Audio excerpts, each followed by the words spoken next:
the NFL is about to be underway as well, man. Yeah.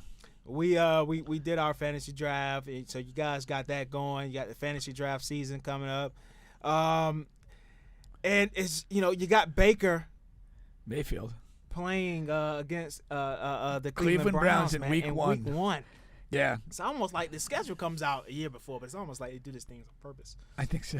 Like they knew where he was going to go, where he was going to end up at the whole time. You're a conspiracy guy, Bubba. Maybe it was. I'm pretty sure it was. I mean, it is perfect. I knew he would win the starting job, and then it cracks me up that the day after they declare Baker the starter, Sam Darnold rolls a high ankle sprain. Like, dude, you're holding a clipboard now. Like, how did you sprain this ankle? Is that the biggest game you have your eyes on? Like, that's not a game I'm watching at all. No, hell no, I don't care. Let me see what time. No, I want to see the Bucks in Dallas. That's in the 1 o'clock time frame. Yeah. Let me tell you the other 1 o'clock games. You tell me what game you would watch over Browns Panthers. All right. Yes. So you have Colts Texans. I'm going to take that out. Yeah. Jaguars Washington. Take that out. Oof. Ravens Jets.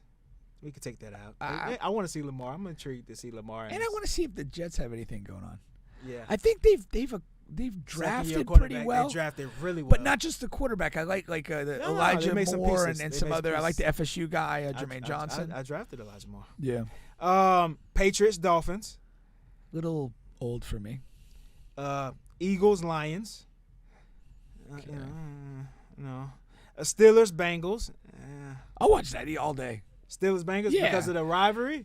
We don't even know who Steelers quarterback is going to be. It's decent rivalry. I'll watch a Mike Tomlin team anytime. And it's Joe Burrow, Jamar Chase. I'm watching that. Cool, Joe. Yeah. Why not? 49ers Bears. Trey Lance is my guy. I'm Trey. really high on Trey Lance. We need to see Trey. I would watch out of that. So there's at least 2 games I would easily. Oh, favor. and the last one is Saints Falcons. I want to see Jameis first. I do want to see Jameis, but because he coming off that injury, but he's back at. He's been back at practice for 2 weeks now. Yeah. So yeah, we'll see. Yeah. I guess there's 2 or 3. That's about 2 games. I give you 2 games. Yeah. I would want to see before that one. Hopefully, we may go to a bar and see all of them on the same screen, on different screens. On different screens. On the same screen. It'd be pretty chaotic.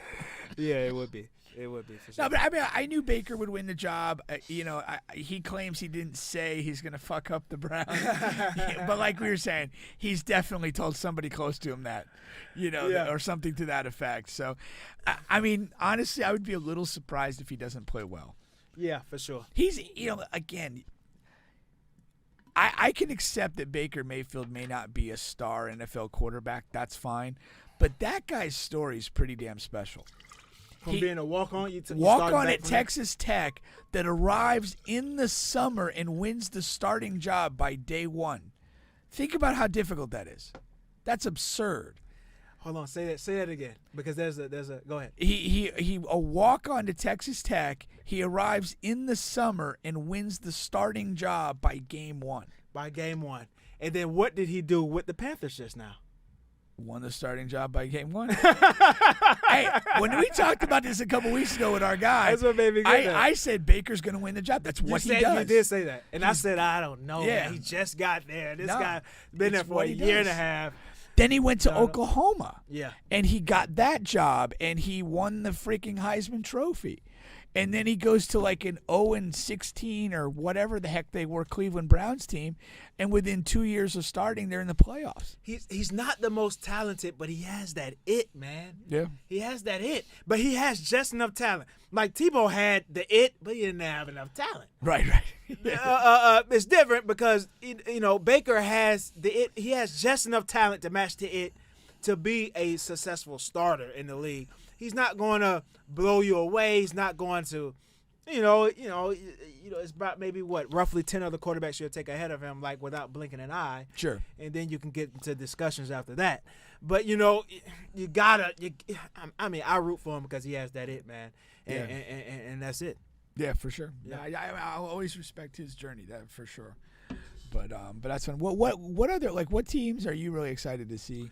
Of course, the Kansas City Chiefs, my team. But outside of the Kansas City Chiefs, I'm interested in seeing, of course, Trey 49ers, because the overall consensus is the 49ers have a Super Bowl contending team. Yeah. And the only question mark is the quarterback. Like they literally, the defense is top 5. And, the and, offensive and line they've is gone top. all in with a young guy that they Yes. believe in, and so Yes. that alone is intriguing. So I'm with you 100% on And that Jimmy G, at in a different sport, a different position where you wouldn't do this. He's taking a page out of your book that you preach, and he's taking a lot less money to stay with a championship team. Now you can say yes, his options were limited, which they were. But I mean, to go from 20+ million to 6 to 9 million, whatever that is, that's a huge jump. That is. He didn't have to make that sizable of cut. He Yeah. could have went somewhere else for for more money. for sure. The other one, because people love this guy, and I just haven't seen enough to feel that strongly, is Justin Herbert and San Diego. Yeah, I think they have a nice roster if And they're I'm a Herbert healthy. guy. If they're healthy, because on defense they got the Bosa brother, they've got Derwin James, they've they got just some extended. people over there Yeah. that should be difference-making players. And then if this guy is what people say, and I'm not saying he's a bad quarterback. I just haven't seen anything like kind of magical, and that's kind of where people feel about him right now. Yeah, So I'm interested to see. that's true. Let me see. Other than that, I'm looking at the teams here. I want to see Jalen Hurts with the Eagles because they say the Eagles have a really good team this year. And then I'm interested in seeing some dumpster fires too. It's not just the good teams. Who do you like as a dumpster fire? The Giants with Okay. with the guy Daniel Jones. They go from one interesting face, and Eli, he always has an interesting face, like just a dumb guy's Dumb face. guy face. And they went from that to Daniel Jones, who like eerily similar, has just that dumb face stuck on him. Yeah. But I want to see that dumpster fire. I want to see what Aaron Rodgers can do without Devontae. Yeah. He's already cursing out all of his rookie receivers. That should be an interesting story to see. And of course, the Cowboys. The Cowboys is the team I don't want to see. If I could go the whole NFL season and not watch the Cowboys, I would be fine. Well, I don't know how they became so fucking popular. America's team, like back in the 70s. They literally. But how did that stick? Is it the marketing? Because they're just not. It is marketing. They're not as attractive to see. Like there's not a. No, it's marketing. Like you go back to the 70s, like you had they had a very good team. Tony Dorsett, Roger Staubach. They were known for like comeback victories. They won some Super Bowls. They lost some Super Bowls. They had the Dallas Cowboy cheerleaders. And like they literally back in that day, they made like a made-for-TV movie about the cheerleaders. What Like, came first, Dallas cheerleaders or Lakers cheerleaders? I think Dallas, because that was in the 70s. A bus kind of got that going in, like early 80s. You think Bus stole that idea? For sure, in part, yeah. But he did some of the best ideas are borrowed. Oh yeah, for sure.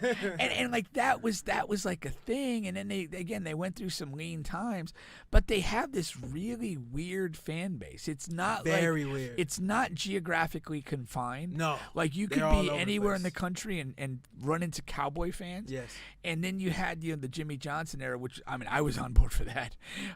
That was something to remember. Cocaine Cowboy. Yeah, but when you came in with that, like that was when Jerry Jones came in, and he's a guy that just, he's a Trumpian figure, like just a fucking blowhard that just puts himself out there, and it's almost like he doesn't. He's in that weird lane. Like tons of people will criticize him for how he's run the team, this, that, and the other thing, but he's like a train wreck that people still want to watch. Yeah. And like to listen to the random shit he'll say. I don't find him particularly interesting, but there's a lot of people that do, and I'm a little bit baffled by that. I'm extremely baffled. Yeah. And talking about their fan base, like all of their fans, they always think they have a chance, no matter what the team looks like. Yeah. Dallas Cowboys are going to the Super Bowl, Yeah. and they're really serious about it. They're not. It's not a joke. It's not. Well, I do think that's a little bit where the Jerry Jones effect comes in, because he has sort of he's sort of like I don't know if flaunts his wealth is quite the right term for it, but he is like an ostentatious guy. Even like the building of the stadium, like the whole expense of that stadium and how glorious it is. The brand of the Cowboys is like elite. It's like Mercedes or Lamborghini, like the brand of it. But it still stops on the fucking I-4 and breaks down.